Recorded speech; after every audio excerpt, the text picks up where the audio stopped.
안녕하세요.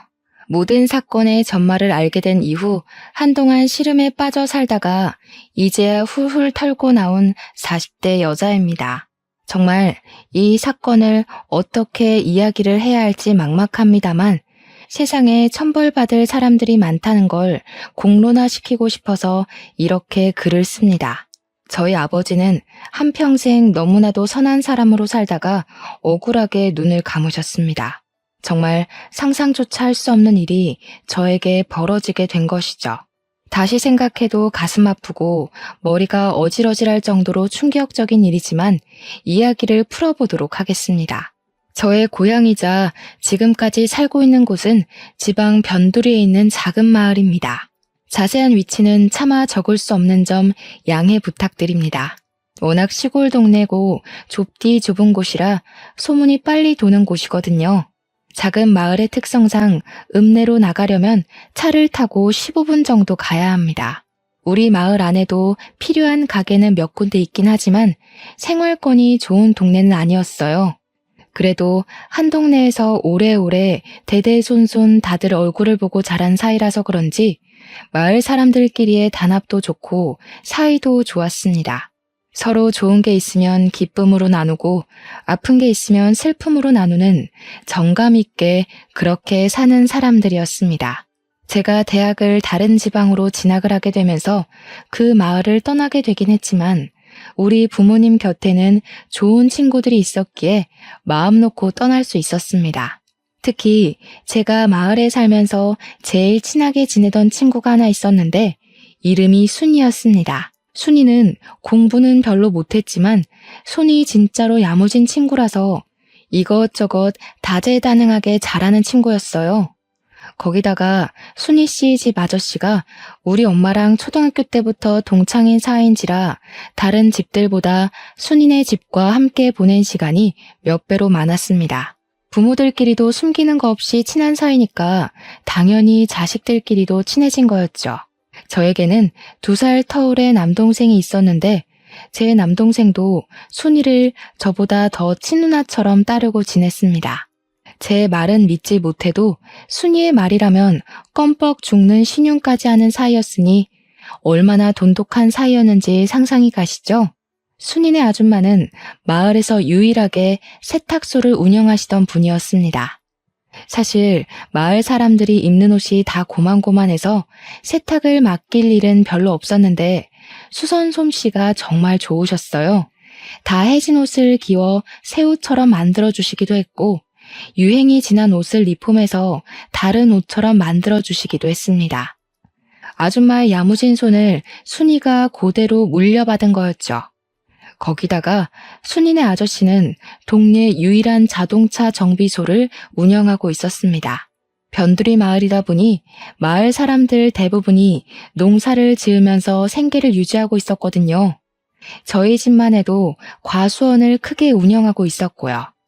농기구 장비부터 시작해서 마을 필수품인 트럭까지 기계라면 못 고치는 게 없다고 하실 정도로 손이 빠르고 정확한 정비사였습니다. 과수원을 운영하던 저희 집은 순이네에게는 항상 무상으로 개일 과절들을 나눠주곤 했죠. 마을에서 가장 큰 땅을 가지고 있다고 소문이 난 우리 집인 만큼 농작물도 꽤 여러 종류를 재배했거든요. 어릴 때는 철마다 트럭을 타고 과일을 따러 다니는 게 재미있기도 했죠. 과일을 수확하는 철이면 순이도 순이네 아줌마 아저씨도 모두 우리를 도와주곤 했습니다. 그 좁은 시골 동네에서 타지로 대학을 가게 되면서 저는 마을과 조금 멀어지게 되었습니다. 다른 동네의 물을 먹게 되니까 그 시골 마을이 얼마나 좁디 좁았는지 실감이 나기도 했고요. 제가 마을을 떠나면서 순이에게 다른 동네에서 살아보고 싶지 않냐고 물어보니 순이는 그 마을에서 평생 살 거라고 했습니다. 대입에 실패하기도 했고 자기는 이 마을이 너무나도 평화롭고 좋다고 했어요. 아줌마의 세탁소 일을 도와주면서 그렇게 제 몫을 하고 지내다가 좋은 사람이랑 결혼해서 마을에 정착할 거라고 했습니다. 저는 그런 순이를 어린 마음에 비웃으면서도 그래도 우리 부모님 옆에 있으니 우리 부모님이 적적하진 않겠다고 생각했죠. 내심 순이의 결정에 우리 부모님도 제가 대학이고 뭐고 다 때려치우고 마을에 남아서 과수원을 물려받았으면 하셨습니다. 제 생각은 물론 달랐습니다. 저에게는 남동생이 하나 있지 않겠습니까? 남동생이 과수원을 물려받을 거라고 생각했거든요. 그 땅이 얼마나 큰 땅인데 당연히 장남에게 물려주는 게 인지상정 아니겠습니까? 어릴 때부터 저는 그 땅을 단 한 번도 탐내본 적이 없습니다. 남동생이 기둥처럼 버티고 있었으니까요. 타지 생활은 꽤 어려웠습니다. 너무나도 세련되고 현대 문물에 능한 친구들 사이에서 시골 촌뜨기가 할 수 있는 건 별로 없었습니다. 물론 마을이 구석진 곳에 있다고 해서 전기도 안 들어오고 휴대폰도 안 터지고 하는 건 아니었지만 친구들이랑 처음 패밀리 레스토랑에 갔을 땐 겁이 나더군요. 아무리 메뉴판을 읽어봐도 뭐가 뭔지 모르겠고 이거 주세요 저거 주세요 하는 친구들을 보면서 따라하는 것밖에 할 수 없었거든요. 게다가 대학 생활 자체가 별로 재미가 없었습니다. 친구들이랑 술을 먹고 클럽에 가고 해도 시끄럽기만 하고 재미는 없었고요. 제일 큰 것은 성적에 맞춰서 대학을 간 것이어서 전공하던 과목도 그다지 관심이 가지 않는다는 거였죠. 꿈도 없이 그저 이 대학에 붙었으니까 가야지 하고 온 순간의 선택은 참으로 많은 스트레스를 주었습니다. 하지만 대학 자체는 졸업을 해야 했기에 저는 꾸역꾸역 버텨내고 있었습니다. 그렇게 2년을 버텨내고 동생에게서 서울에 있는 대학에 합격을 했다고 연락이 왔습니다. 저보다 더 똑똑했던 동생이었기에 당연히 서울에 있는 학교에 무난히 합격할 거라고 생각했는데 기뻐하는 동생의 목소리를 들으니 더욱 좋더라고요. 그런데 동생이 저에게 제가 상상도 하지 못했던 이야기를 넌지시 꺼내더라고요. 자기는 언론 쪽으로 공부를 해서 자랑스러운 기자가 되고 싶다고 이야기를 했어요. 그래서 동생에게 너의 끈기라면 충분히 해낼 수 있을 거라고 문제가 뭐냐고 물어보니까 집에서 과수원을 물려받으라고 재촉을 한다는 거였습니다. 생각해보니까 그렇더라고요. 동생이 기자가 되고 제가 대충 취업을 하게 된다면 과수원을 물려받을 사람이 아무도 없는 겁니다. 부모님께서 누나도 없는 마당에 동생에게 대학도 가지 말고 하루빨리 과수원 일을 배우라고 했다는 겁니다. 너네 누나도 도망갔는데 당연히 둘째가 물려받아야 모양이라도 살지 않겠냐고 했다는데 제가 띵 하더라고요. 제 동생은 꿈도 확실하고 공부도 저보다 훨씬 잘하지 않겠어요?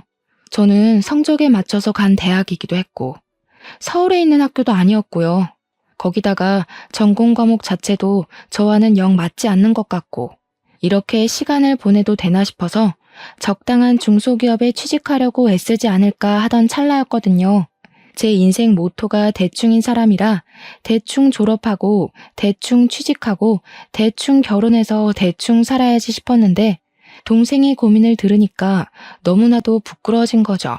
하지만 저에게도 꿈이라는 게 생길지도 모르는 일이니까 동생에게 딱 잘라서 내가 과수원을 물려받을게 라는 말도 못하겠더라고요.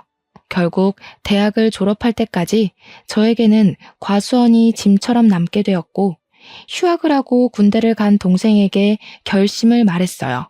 내가 과수원을 물려받을 테니까 넌 꼭 기자가 되어서 네 꿈을 이뤘으면 좋겠다고 했습니다.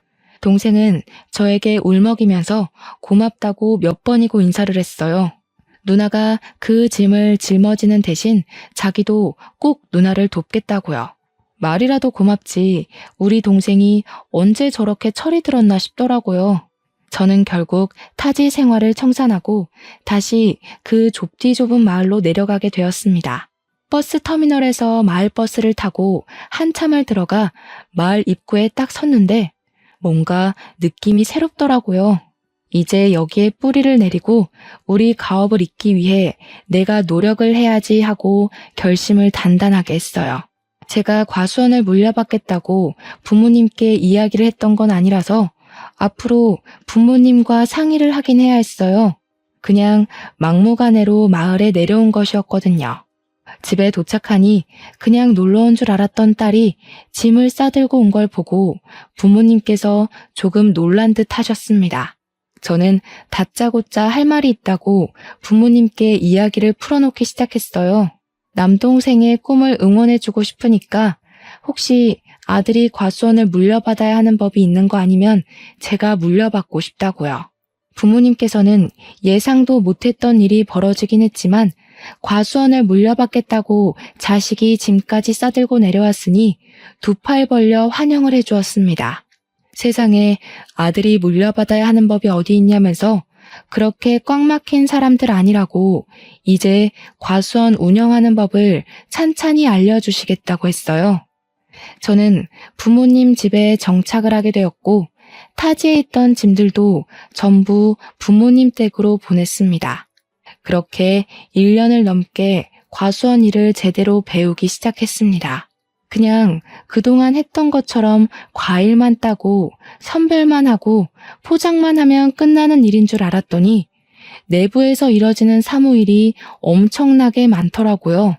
거래처도 일일이 다 따지고 봐야 하고 외워야 하고 과일값 협상도 해야 하고 정말 할 일이 태산이라 이걸 어떻게 다 하지? 싶었습니다. 엄청나게 바쁘게 지낸 와중에도 순이랑은 꾸준히 만나고 연락을 하면서 지냈어요. 마을에 살던 젊은 또래 친구들은 죄다 타지로 떠나서 정착을 한 터라 저에게 남은 마을 친구는 오로지 순이밖에 없었습니다. 또 순이네 아저씨랑 우리 엄마랑 동창이라서 가족들끼리도 자주 보고 그랬다고 했잖아요. 순이뿐만 아니라 순이네 부모님과도 정말 많은 시간을 보내면서 많은 추억을 쌓았습니다. 군대를 제대하고 복학하기 전까지 대학에 복학하고 나서도 방학이면 틈틈이 내려오는 동생도 합세해서 추억을 쌓았죠. 동생이 내려오는 날이면 우리 집에서 작은 잔치가 열리기도 했습니다. 우리 동네가 배산임수로 유명한 동네이기도 했습니다. 변두리 산의 인근에 있는 마을이었는데 강이 굽이쳐 흐르는 곳이기도 했거든요.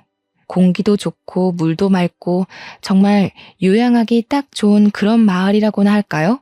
그래서인지 어릴 때 마을에 살던 분들도 나이 먹어서 다시 내려오고 하기도 했어요. 강에서 수영도 하고 산에서 솔방울도 줍고 했었는데 요 강이 또 낚시터로 상당히 유명한 장소였거든요. 저는 과수원 일을 하고 쉬는 날에는 낚시를 배워서 낚시를 다니기도 했습니다. 우리 아빠는 과일 따는 거 말고는 할 줄 아는 게 없어서 낚시 장인이라는 순이네 아저씨와 함께 낚시를 다니기 시작했어요. 손맛을 한번 보면 절대로 잊을 수 없다는 아저씨의 말처럼 저도 낚시에 요령이 생기니까 이게 너무나도 재미가 있더라고요. 낚싯지가 움직일 때까지 고요하게 평화가 유지되는 그 시간이 정말 사색에 잠기기도 좋고 저의 지난 날을 돌아보기에도 너무 좋았습니다. 순이네 아저씨는 항상 순이는 낚시 몇 번 가보더니 재미없다고 안 간다고 한다면서 저한테 딱 너 같은 딸이 있었으면 좋겠다고 하셨죠. 저도 물론 비슷한 감정이 들었습니다. 우리 아빠는 저와 다르게 술도 전혀 못 드시고 이런 취미도 없으셨거든요. 오죽하면 제가 순이네 아저씨한테 술을 배웠다니까요. 아저씨랑 술 한 잔 걸치면서 낚시도 하고 라면 끓여 먹는 게 그렇게 재미있을 수가 없었어요. 제가 과수원 일을 하면서 받은 스트레스를 순이네 아저씨와 취미생활을 도모하면서 풀었으니 대단히 친한 사이였죠. 동생이 오는 날이면 고기 파티가 열리곤 했는데 순이네 아저씨가 또 바비큐 장비를 다 가지고 있었어요. 그래서 순이네 집에서 고기를 구워 먹고 술도 마시고 진짜 신이 나게 놀기도 했습니다. 우리 아빠가 순이네 아저씨한테 얼마나 고마워했는지 몰라요. 자식들을 친자식처럼 너무 잘 챙겨준다고요. 그러던 와중에 순이한테 선자리가 들어왔고 읍내에 사는 건실한 청년과 선을 보게 되었습니다. 마을에 계신 어르신이 주선한 선자리였는데 그 어르신이 평판이 별로 좋은 분은 아니라서 저희 가족도 꽤 걱정을 하긴 했어요. 그런데 발그레해진 뺨을 하고 돌아온 순이는 그 남자가 너무나도 마음에 든다고 했습니다. 평소 마을을 떠난 적 없던 순이가 아줌마 밑에서 세탁소 일 도우며 근근히 잡일하며 사는 게 마을 사람들도 걱정이 되었었나 봐요. 시집이라도 멀쩡하고 건실한 남자 붙잡아서 가는 게 좋은 거 아니겠냐고 주위에서도 잘 만났다고 칭찬을 해주었죠. 웬일로 그 괴팍한 노친네가 좋은 사람을 다 소개해줬냐고 잘 됐다고 한 소리씩 얹었어요. 상대방도 그렇고 순이도 그렇게 둘 다 첫눈에 뿅 간 건지 연애를 시작하더니 얼마 지나지 않아서 결혼까지 하겠다고 한 거죠. 우리 집 와서 연애하는 이야기를 해주는데 제가 너무너무 신기하더라고요. 어떻게 사람에게 첫눈에 반할 수 있지? 싶어서요. 저는 여태 그런 운명의 상대를 만나본 적도 없었고 첫사랑이라고 일컫는 그런 남자도 없었거든요. 혼자 짝사랑을 두어 번 해봤는데 상대가 저에게 관심 없는 걸 알자마자 자연스럽게 마음이 식더라고요. 아무튼 이런저런 이야기를 나누는데 우리 아빠가 옆에 슬쩍 오더니 우리 딸이 아무것도 모르는 철부지였구나 하시는 겁니다. 그러더니 첫사랑이라는 게 무척 대단한 사랑이라고 하더라고요. 추억으로도 깊이 남는 거고 또 시간이 지나면 친구로도 남는 게 첫사랑이라고 하시는데 첫사랑이랑 무슨 친구를 하나 싶었죠. 세상에 그런 사람이 어디 있냐고 하니까 아빠가 껄껄 웃으면서 너네 엄마가 첫사랑이랑 친구하고 지내잖아 이러는 겁니다. 알고 보니까 순이네 아저씨가 우리 엄마의 첫사랑이라고 하더라고요. 제가 얼마나 놀랐는지 몰라요. 여기가 무슨 할리우드도 아니고 첫사랑이랑 같은 동네 살면서 허구한 날 자식들의 배우자까지 끼고 친구처럼 지낼 수 있나 싶었죠. 순이도 그 이야기는 처음 들었는지 무척 놀래더라고요. 아무튼 평생 마을을 떠나지 않을 거라고 이야기했던 순이가 결혼을 하고 읍내로 떠나게 되었습니다. 그게 제 나이 30살의 이야기네요. 제 동생은 착실하게 신문사에 취직해서 인턴을 하고 있었고 저는 과수원에 대해 대부분 모르는 게 없는 상태가 되었습니다. 순이는 시집가서 정말 행복하게 살고 있는 듯 했어요. 얼마나 마음이 행복했는지 모릅니다. 그러던 어느 날 늘 웃음꽃이 피어있던 순이의 얼굴에 그림자가 슬쩍 들이우기 시작했어요. 순이에게 무슨 일 있냐고 물어봤는데 아무 일도 없다고 하더라고요. 그래서 그냥 그런가 보다 했죠. 그렇게 속절없이 시간이 흐르고 구정이 되어서 순이가 친정집을 찾아왔는데 남편이랑 같이 오질 않았더라고요. 제가 슬쩍 남편은 어디 가고 순이 너만 왔어? 하고 물어보니까 남편이 일이 바빠서 같이 못 왔다고 하는데 표정이 좀 울상이더라고요. 표정이 영 안 좋으니까 친구로서 걱정도 되고 왜 그렇게 안색이 별로냐고 물어봤죠. 결혼한 지 1년밖에 지나지 않았는데 벌써부터 권태기가 찾아온 거야? 하면서 너스레를 떨었어요. 그랬더니 그냥 조용히 웃고 말더라고요. 그래서 혹시 너 임신해서 컨디션이 안 좋은 거 아니냐고 물어봤죠. 순이가 한숨을 푹 쉬면서 아니라고 임신을 해야 하는데 잘 안 돼서 스트레스라고 하더라고요. 시댁에서 손주를 빨리 낳으라고 닥달하는 듯 했어요. 참 대한민국의 꼬장꼬장한 시어머니들이란 위로는 해야겠다. 저도 잘 모르는 부분이니까 그냥 말로만 이야기를 해줄 수밖에 없었죠. 너무 스트레스 받으면 임신에 영향을 끼친다더라. 마음 편하게 먹고 기다리면 찾아오지 않겠냐? 이런 말들이요. 그렇게 몇 개월이 더 지난 어느 날 순이에게서 드디어 임신을 했다는 소식이 전해져 왔습니다. 순이네 부모님도 얼마나 신나하던지 막 먹을 거 바리바리 싸들고 입덧으로 고생한다는 딸 보러 읍내에 가더라고요. 몇 주가 흐르고 안정기가 찾아온 것 같다고 아이 성별이 딸이라는 소식을 들었어요. 그 전주까지 과수원 수학철이라 제가 무척이나 바빠서 순이를 보러 읍내에 한 번도 가지 못했었거든요. 이참에 아기 옷이나 한 벌 사서 순이한테 선물로 줘야겠다 싶었죠. 이왕이면 서프라이즈로 해주면 어떨까 싶기도 했어요. 순이는 일을 하지 않고 집에서 지내고 있다는 이야기를 들었거든요. 그래서 순이네 아저씨한테 순이네 읍내 집을 물어보고는 때마침 내려온 남동생과 함께 선물을 사들고 찾아갔습니다. 딸을 가졌다고 했으니 분홍색 네이도 사고 아가들이 쓰는 용품들도 사서 순이네 집 벨을 눌렀습니다. 분명 벨을 누르기 전에 안에서 사람 기척도 느껴졌고 순이 목소리도 흐릿하게 들린 것 같은데 벨을 누르자마자 조용해지는 거예요.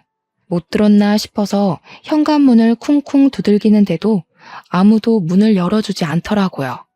벨을 2번 더 누르고 아무도 없어요? 순이야! 하고 부르는데 누가 누구세요? 하면서 화를 내면서 문을 벌컥 열더라고요. 순이 남편이었어요. 그런데 꼬락서니가 영 이상한 겁니다. 술 냄새도 잔뜩 나고요. 저를 빤히 쳐다보면서 인상을 쓰길래 나 순이 친구라고 순이 집에 있죠? 하는데 집에 순이가 없다는 거예요. 분명 제가 순이로 추정되는 목소리를 뻔히 들었는데 순이 없다고 문을 떡하니 지키고 있으니까 수상하잖아요. 마누라가 임신까지 했는데 설마 이 새끼 바람을 피우는 건가? 하는 생각이 들었죠. 근데 현관 앞 신발장에 순이가 맨날 신는 신발이 떡하니 있더라고요. 그래서 제가 순이 목소리를 들었다고 순이 불러달라고 했습니다. 그 순간 우리 남동생이 뭔가 이상한 낌새라도 느낀 건지 그렇게 예의가 없는 자식은 아닌데 순이 남편을 밀치고 집으로 들어가는 겁니다. 당황한 순이 남편은 뭐 하는 짓이냐고 남동생을 끌어내려고 하고 저는 그런 순이 남편한테 순이가 근처에 나간 거면 집에서 기다리겠다고 했죠. 우리가 선물도 사왔는데 문전 박대하는 건 아닌 것 같다. 내 동생 서울 가야 하니까 오늘 꼭 만나야 한다고 했습니다. 순이 남편이 짜증을 확 내는데 집에 들어간 동생이 갑자기 막 집안을 뒤지는 거예요. 순이 남편이 놀래서 뭐 하는 거야? 나가! 하는데 남동생이 아랑곳하지 않고 방문을 막 벌컥벌컥 열었어요. 일단 남동생이 이상한 행동을 하니까 저도 따라 들어가서 뭐 하는 짓인가 하고 살펴봤죠. 집이 큰 집도 아닌데 물건이 어찌나 너부러져 있는지 발에 막 채이더라고요. 순이 성격이 청소를 안 할 아이도 아닌데 하고 의심하고 있었습니다. 순간 남동생이 문 열어봐. 순이 누나 거기 있지? 이러는데 방문 하나가 잠겨 있는지 손잡이가 안 돌아가더라고요. 문 열어봐. 정순이 거기 있지? 이러는데 순이 남편이 너 뭐야? 뭐 하는 새끼야? 경찰 부를 거야? 난리가 난 겁니다. 순간 이거 보통 일이 아니다 하는 생각이 머릿속에 확 스쳐서 제가 순이가 있을 법한 방문에 대고 소리를 쳤어요. 순이야, 우리가 도와줄게 나와봐. 무슨 일인데 그래? 그 순간 순이가 문을 열고 나오는데 저랑 남동생은 까무러치는 줄 알았습니다. 순이가 코피를 줄줄 쏟아내는 채로 머리까지 잔뜩 헝클어진 상태로 울면서 나오더라고요. 제가 너무 놀라서 순이야 하고 순이에게 달려갔는데 순간 남동생이 순이 남편 멱살을 떡하니 잡더라고요. 우리 남동생이 키도 크고 덩치도 꽤 좋았거든요. 키도 작고 몸집도 호리호리한 순이 남편은 우리 동생에게 멱살이 잡힌 채로 대롱대롱 매달렸어요. 캑거리면서 이거 놔 하는데 남동생이 완전 열이 받아가지고 소리를 막 치더라고요. 너 소문 안 좋은 걸 내가 나중에 듣는 바람에 결혼을 말리지 못한 게 천추의 한이다. 이러는데 저는 너무 놀랐죠. 남동생이 네가 우리 순이 누나 때렸냐면서 주먹을 쥐는데 진짜 싸움이라도 날 것 같아서 남동생을 말렸습니다. 동생이 증거가 중요하니까 순이 누나 사진을 찍어두래서 미안했지만 순이의 초라한 모습을 사진으로 찍어두었습니다.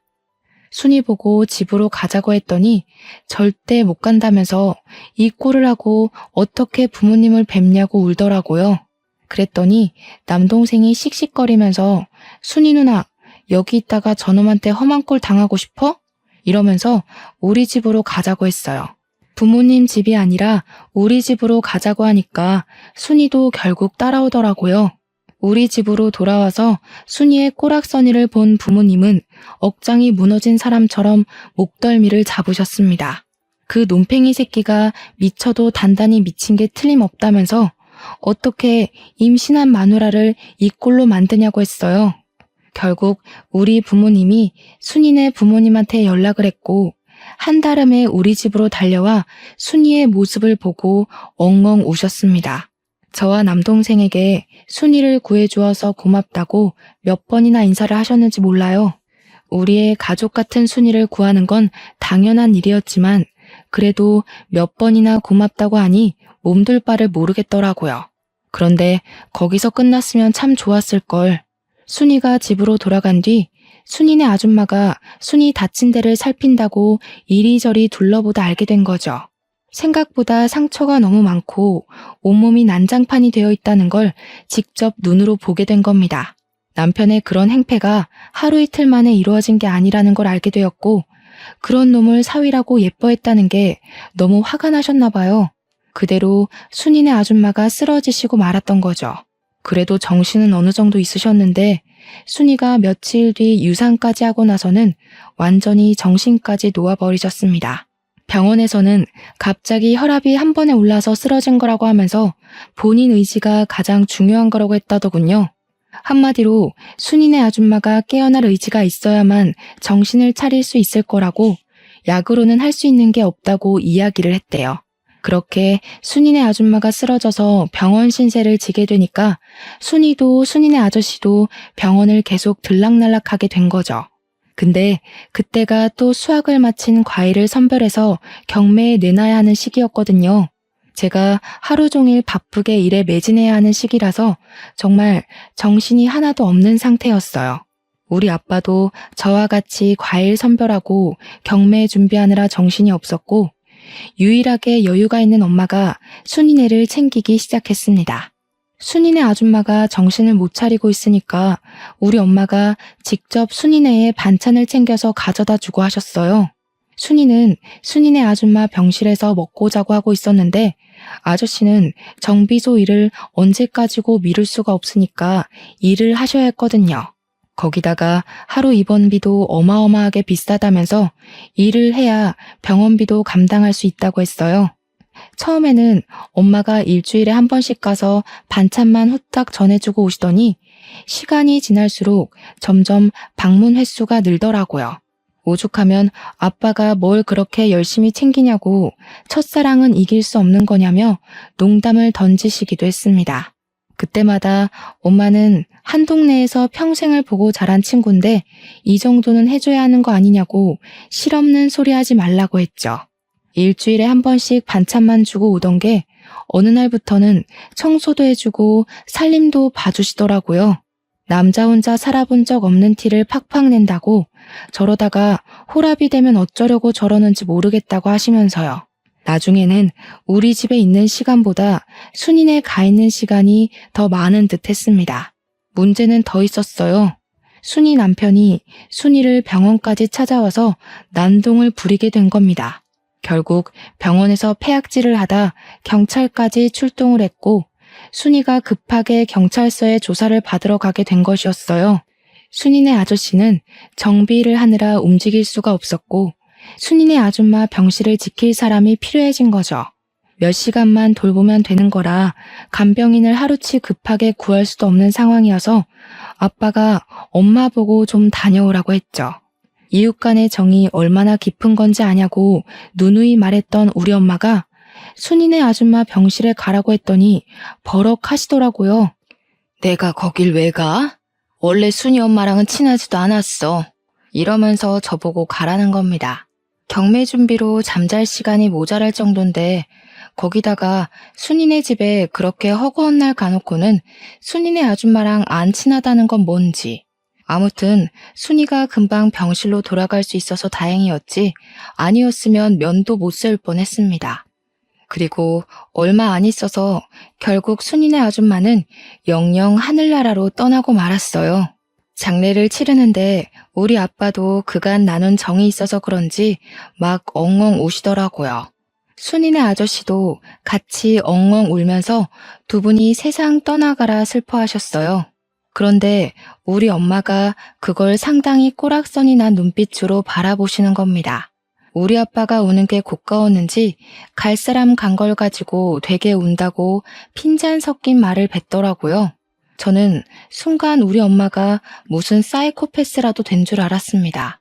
어떻게 장례식장에서 그런 이야기를 할 수가 있나요? 물론 조용히 말해서 저 말 슬쩍 듣긴 했는데 죽은 사람 영정 앞에서 할 이야기가 있고 못할 말이 있지 너무 어이가 없더라고요. 그 와중에도 순이네 아저씨랑 아빠랑 술에 취해서 바닥에서 자고 있으니까 담요는 또 덮어주더라고요. 우리 엄마가 갱년기라 예민한가 싶었죠. 제가 보기엔 순이 아줌마랑도 꽤 친해 보였었는데 갑자기 저러니까요.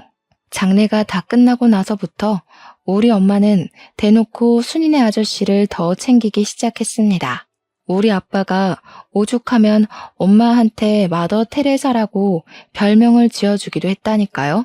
우리 아빠가 허락한 일이고 자주 챙겨야 덜 외롭지 않겠냐고 하신 터라 그러려니 하긴 했지만 솔직히 남복이 좀 무섭더라고요. 혹여라도 이상한 소문이라도 나는 건 아닌가 걱정이 되기도 했어요. 그래도 한 이웃으로 살았던 정이 있으니까 저도 모른 척하기도 좀 그렇고 복잡한 감정이 들었죠. 순이도 결국 남편과 이혼을 하고 아이의 집으로 돌아와서 순이네 아줌마가 운영하던 세탁소를 물려받아서 일을 시작했어요. 근데 이상하죠?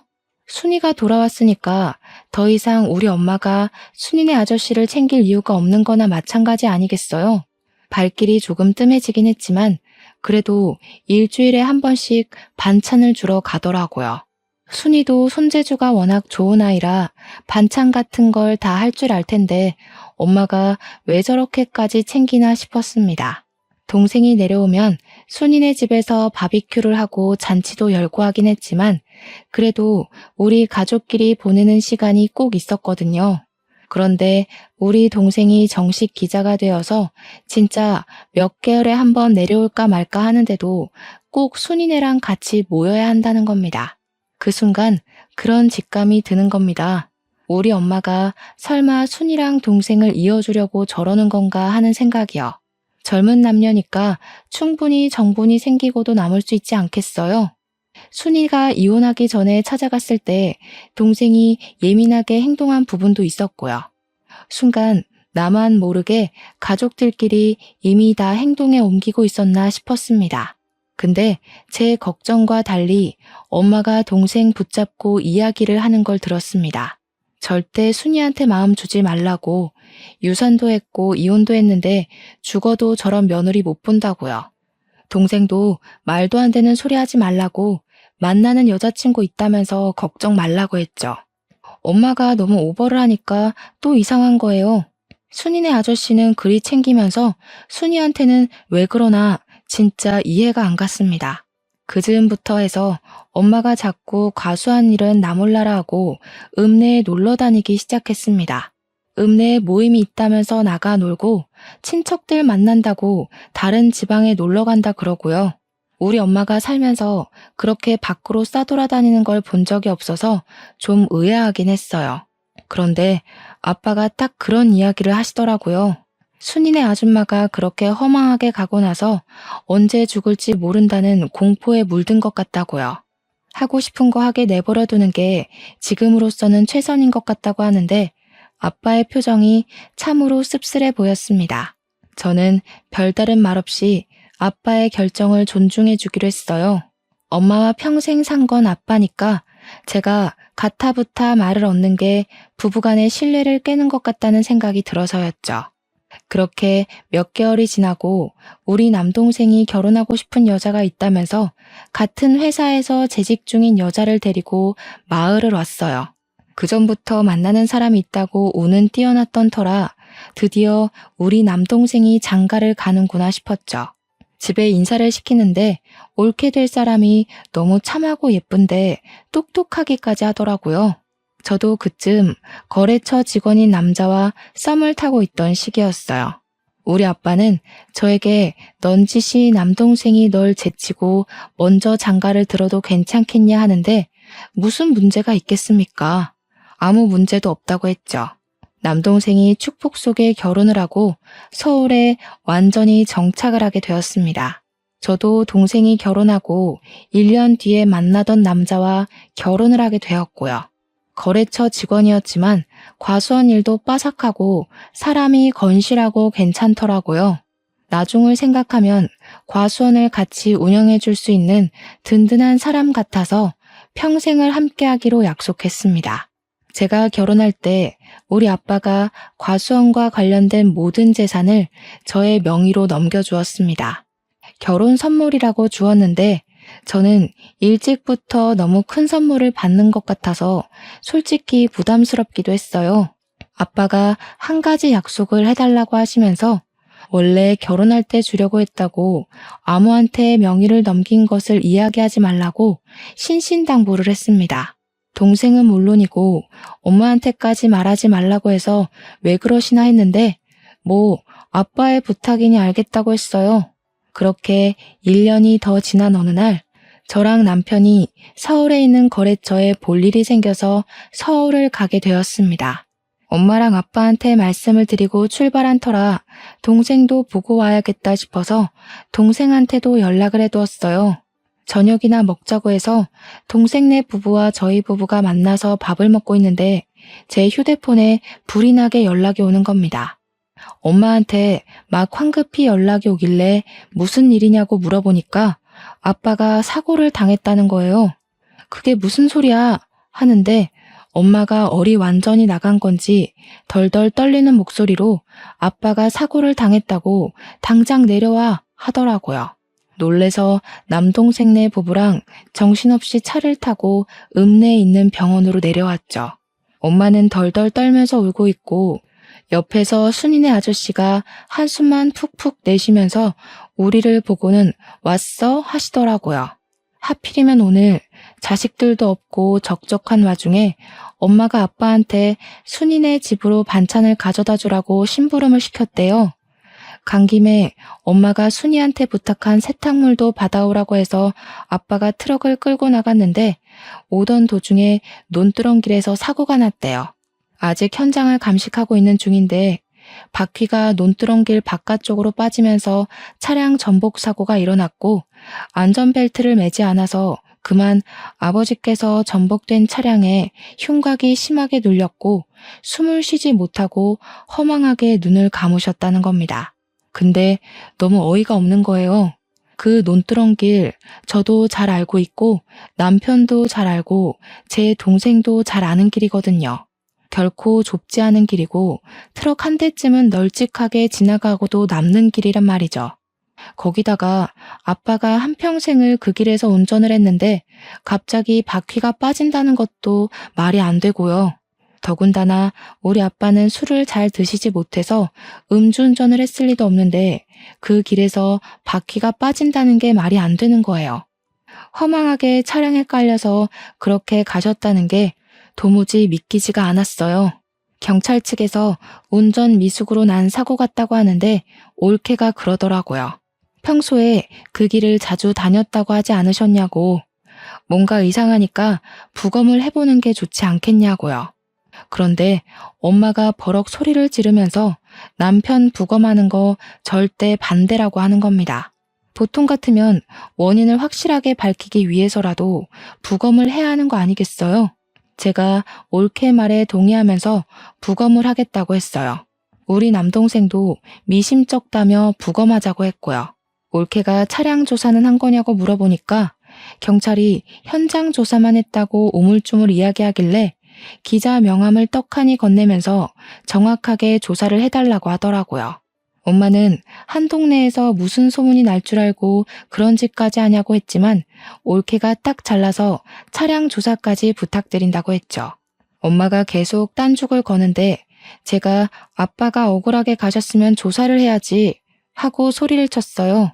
순이네 아저씨도 소문 이상하게 날 수 있다면서 적당히 넘어가자고 하는데 이상하잖아요.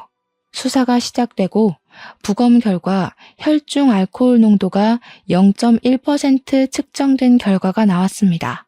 한마디로 거의 만취 수준이라는 건데 그 상태에서 아빠가 운전대를 잡았다는 게 이상했어요.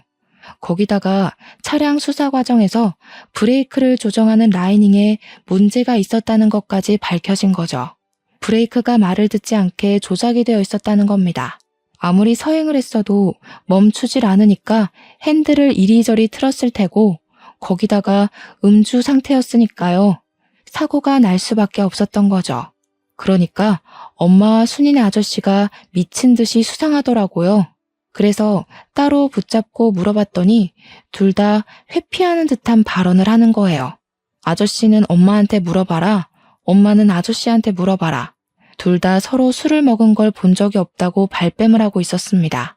그래서 결국은 삼자대면을 했고 서로에게 떠밀고 있었던 상황을 이야기하니까 경찰서 앞에서 둘이 싸우기 시작하는 겁니다.